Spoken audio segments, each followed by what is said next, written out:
Welcome one and all to Not Just A Guy, the show about by struggling storytellers. I'm your host, Not Just A Guy, the guy, Garrett Briones, from my not just a co-host, the co-host, Emily Briones. Emily? Hello. It's a very giggly start. We're tired. We got the giggles. This is the last Not Just A Guy of the year. Wow. We made it. We did it. And what a year it has been. Yes, we there was a long hiatus, but now Emily fully joined the show as my co-host. Hey.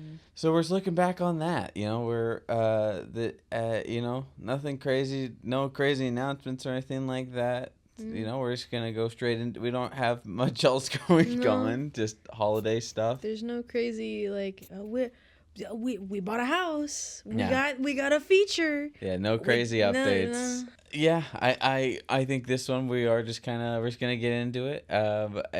As the same way in 2023 when I started the show, I ended the year doing an episode called What I learned from my 2023 struggles or something like that. Mm-hmm. And so this year we are doing what have we learned from our 2025 struggles. This was a very interesting year, I think, for the both of us. Obviously, we're not talking about like our personal life. We're talking about specifically about storytellers. We're not talking about the wedding anymore. We it's over. We're married. Like it's done. Anytime we talk about anything in the year, just know we're not talking about like obviously our personal lives inform our lives as storytellers. But like, yes, we got married. It was lovely. We went on a beautiful honeymoon.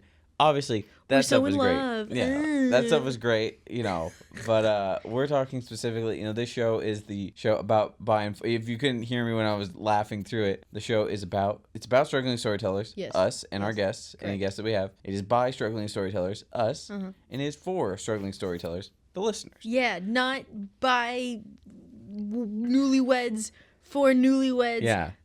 Being newlywed. Yeah. So stop asking. So, yeah. No, nobody's asking. I just really like talking None about of that. I'm somebody's wife. So yes, Emily, I will start with you. What do you think the biggest things you learned for your struggles as a storyteller? Highs, lows, lessons you can impart, biggest takeaways. Go. Honestly, it's gonna sound really like cheesy, but it's to better be Gouda. No, it's feta. Colby Jack. The little sharp cheddar. I found a new sense of not giving up and having a little adrenaline boost, or not an adrenaline boost per se, but like just when you think you're when you think it's empty, like there's a tiniest little bit where it'll get you to the gas station, So that was a big thing for me, because as we've previously talked about, this podcast has seen a full phase of job things with me. We've seen one piece of the industry and the highs and lows of that, to the very low lows of not being in an industry at all, to then being in this new kind of shelled out, what's the word I'm looking for? Like a new piece of the industry, I guess, and the highs of that, and it's making me tired just thinking about it, because it's a lot. Like, and I'm not really one to like sit. Like I'd like to think I'm a pretty decently humble person. So and I definitely, in the same tune, I don't give myself a lot of praise, but I also don't give myself a lot of grace on things, which I should, because life's hard, man. Yeah. And especially life's hard when you're trying to tell stories and do things and be a creative, point blank. But yeah, I can't believe I'm able to like sit and say that I am in a job that fulfills a creative need that is fulfilling for me for now. And that I am happy with. And a really cool thing for me this year was I got to punch my imposter syndrome in the face, to be like, there's literally no other way around it. Like, you, on your pay stub, it says video editor, man. Like, you are now a video editor. And given like, you're editing vertical narrative, it's like, you're still Yeah. It's a story to tell nonetheless. Mm-hmm. It doesn't matter if I think it's good or it's cheesy or if it's not good or whatever. It's a story nonetheless. And it's cool because it's made me think about things in different ways and shape my original view on things. And like I get to meet some really cool people too, and like work with a lot of cool people. Like there's truly no like working in my current job, there's like truly no wall. There's not like a, well, this is where you go when you can't. It's like, no, there's none of that. Like one of my coworkers is a USC graduate. Another one is from Georgia, where they like are really big with like film stuff. So it's like there's and I'm just from this random trade school from Tarzana, basically. Like it's all walks of life, and like even like freelancers who've never even went to school, but they just did it in high school and really loved it. So it's a really cool like melting pot of like we all have a similar idea of like what like quote unquote narrative storytelling should be, but because we're in like this new era of it to where we're catering to be frank, we're catering to a hard to obtain attention span. With how everything is nowadays and how fast everything is, it challenges you creatively. It motivates you to try new things, and I feel like this has been a year of being, you know, not giving up and being very thankful and being very grateful and flexing my creative muscle a bit and seeing like, you know, how can I do things in a different way and it's still harnessing my own creativity. And sneaking that in where I can, because that's, I mean, and I've talked about it a little bit before, but like that's the coolest thing about my job, I feel, where like so in one given project it gets broken up between 5 of us. So for like 80 episodes or like 60 episodes, person 1 gets 1 through 20, person 2 gets 20 or 21 through whatever, and so on and so forth until you've divvied out all the episodes for the project. And the coolest thing to me is like, even though we all follow the same like formula, it's still a different edit. And we all have been trained the same way. We've all been told how it's supposed to go. We all have the same script, same director, same foot, like everything. And it's the coolest thing to me to see like how different each of them are and like how different like everybody's worked on things. And like there's been cases too where like the like splitting of the episodes got kind of wonky. So like if I had like episode 20 to 22, but then like 22 is kind of weird, or it was like a bigger scene, and then my coworker also had like episode 22 and we didn't communicate right away, we would both cut the same thing. But it's crazy to see just how different even that could be, because you know it's all different. But it's been really cool.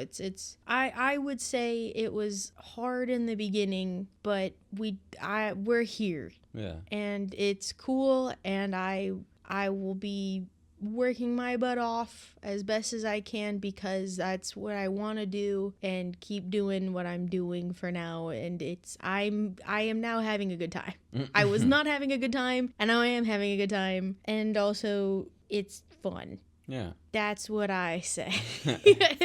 I don't really know how else to like but without just repeating myself from other episodes, but that's pretty much just a lot of gratitude. A lot of gratitude, and I'm proud of myself for not just throwing in the towel and becoming like a dentist or something. I don't know. It could be worse.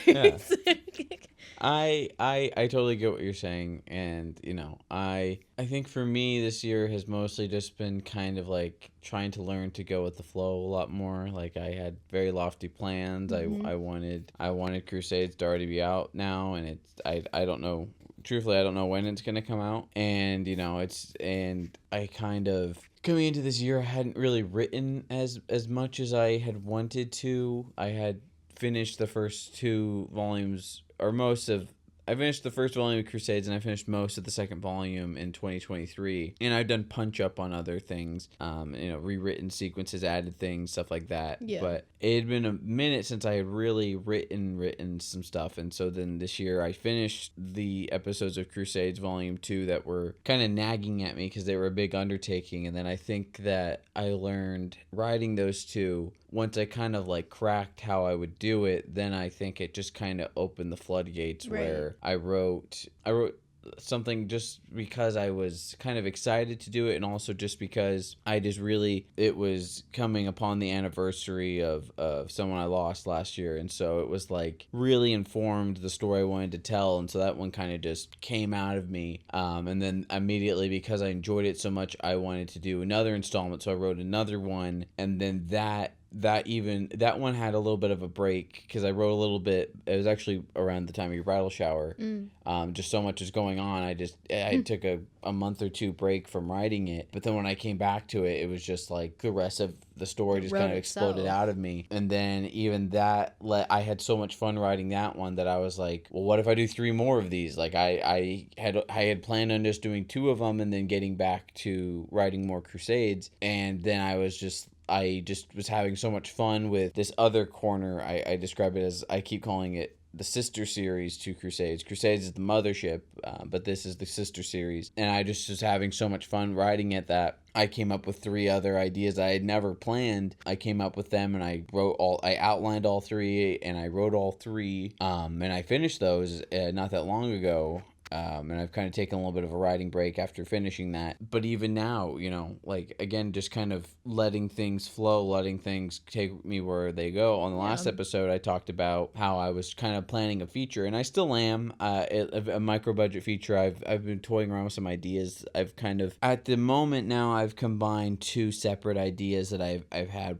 They're both 2 different short film ideas I had. One was a 2-part short film thing, and then the other one was a one-off, and I just kind of, they both were in the same genre, so I just thought, why not just kind of see if I can combine them. And so I'm still kicking that around. But then just for fun, I was like, well, I'm gonna write down, like, I already knew what the episodes in Crusades 3 were gonna be, and so I was like, well, I'll just write them down. Like, I'll write them down in my notebook, and if I get a few, if I've known what the stories are, but I haven't known, like, the beats of the story and everything. And so I kind of wrote them down, and I was like, I'll just jot down some notes. And as of the day we're recording this, I already have the entire story outline for Crusades 3 done. That's so crazy. I just have to do... I basically now, I do a story outline, then I do a structure outline where I put all the scene headings. I got that from Rick Mitz, and I do that, and then something I took from Ryan Johnson is I just make a line across a piece of paper, and I take all the stuff from the story outline, and I just make it points on a timeline. Because that helps me see it in the act structure and things like that. Yeah. I think we do that for a writing class too. I never did. I had heard Ryan Johnson do that, and so I've been doing that ever since Crusades 1. I do that for most things. There's a couple of things I haven't done it for, but for the most part, I imagine everything in that because it makes it easier for my brain to split it into 3 chunks. Well, and it makes more sense to do it too. Yeah. Like to clearly see it that way too. And so, yeah, like, again, it's just, this wasn't even on my radar. I wasn't going to write any audio drama stuff, and now, in the coming weeks, that's when I get back to writing, that's what I'm going to be writing, is another audio drama thing. And maybe after that, I'll do a short film, or I'll do a feature, or a micro-budget feature, or I already know what the next audio drama thing would be, so I might go into that. I haven't outlined it or anything, but I know what the thing would be before I get into the back half of Crusades, which once I start writing those, that will be very much sequential writing, so I don't, just kind of depends on, that's, the audio drama is something that seems a little more tangible that I can do in the now. I would like to do film stuff, but doesn't look like I'm going to be able to do that anytime soon. Never say never, you never know. Well, I mean, I can't even get the audio drama done, so I gotta, I feel like it's a different, I mean, it's very different, but I don't know. You never know. Yeah, maybe. But yeah, I think that's the biggest thing as a creative this year is I just kind of letting things just go with the flow. It still sucks. I still have FOMO. Never gonna lie and say that I don't. But I just very much have just kind of, even if my stuff isn't being released right now, at least I'm maybe getting better as a writer, or I'm finding easier ways to write, or easier ways to communicate what I want to get across in my stories. So that's something that's been big. And, as far as like next year, I want to get Crusades out there. I want to start the pipeline so it will come out in pretty close succession to one another. I would like to write a feature next year. I want to write some more shorts, but I definitely want to finally write a feature. I've yet to do so. That's a big challenge I'm laying out for myself. I feel like I set it for myself every year. But I think the way that I've been writing the audio dramas has better prepped me for writing a feature, because I have on some of them, the way I write them now, I'm basically writing features. Yeah. It's just it's weird that I haven't just sat down and done that for a film. But that's a big one for me. Is trying to do that. Those are the two. Is getting Crusades out there and writing a feature. Those are, and I would like to be on some kind of set next year. I would like to shoot, whether it's mainly, well, preferably it'd be shooting something with my friends. That's the hope and the goal, but we'll see. Those are, I'm putting those goals out there. Hopefully next year when we check in, we'll see how different that goes. But that's what I have. Do you have any goals as a creative next year, as a storyteller? Keep doing things. I don't really know. I mean, I'm just kind of wanting to still stay afloat in what I'm doing right now, because it's still very new. Mm-hmm. It's only been 3 months. Yeah. So keep doing that, I guess, for now. Just don't drop the ball, I guess. Yeah. That's the goal. I get, if I want to be specific, it doesn't really, I don't think it would apply the same, because it's a group effort thing, but I think it'd be cool to have one of our projects hit 50 million views. That'd be cool. Yeah, it's possible. It's very possible. Because I don't know what the prior numbers were before I started working there, on some of the projects that my team was working on, but I don't know. I just feel that'd be cool. 50 million's a lot of people. Yeah. Well, okay, 50 million views. Yeah. I can't say that it's just not 3 people who were just churning it out over and over again. I don't know, but but that'd be cool. I guess for a more specific goal, that would be fun to see if that would be a possibility. Mm-hmm. I don't know. Yeah, do that, or help get Crusades going off the ground a bit more too. That would be good. Yeah. Get more of that going. Yeah. I don't know. I'm a simple man with simple pleasures. Are you referencing something? No, it's just something people say. I'm saying it. It's me. I mean, well, if you don't have anything else, I did see. This was a tidbit that I thought about. I was driving home the other day, and I saw 3 sets just out in the wild. Yeah. And I had a feeling it was all the same production. I almost choked. I thought it was all the same because of just the amount of stuff everywhere. Yeah. And it was the weirdest thing. It was pitch black outside, so it was the weirdest thing where it was there was one setup, there was 8 trucks full of gear, tech, whatever, right? All this stuff. And it was set up in the weirdest little corner of an alleyway. That's it was in between. It was a stark white building that was right next to an apartment building, and they had the world's brightest lights pointed at this stark white building, which was bouncing the light off right into those apartments that were right there. And then across from that, so it was there, and then there was an intersection, and then across from that, at that intersection, was another set, equally bright light. So I'm I don't know what's going on, but I was thinking about it too, and I'm wow, how cool is that to you just have sets everywhere. Yeah. But then I was sitting there for a second, and I was this is what people think LA is all the time. Yeah.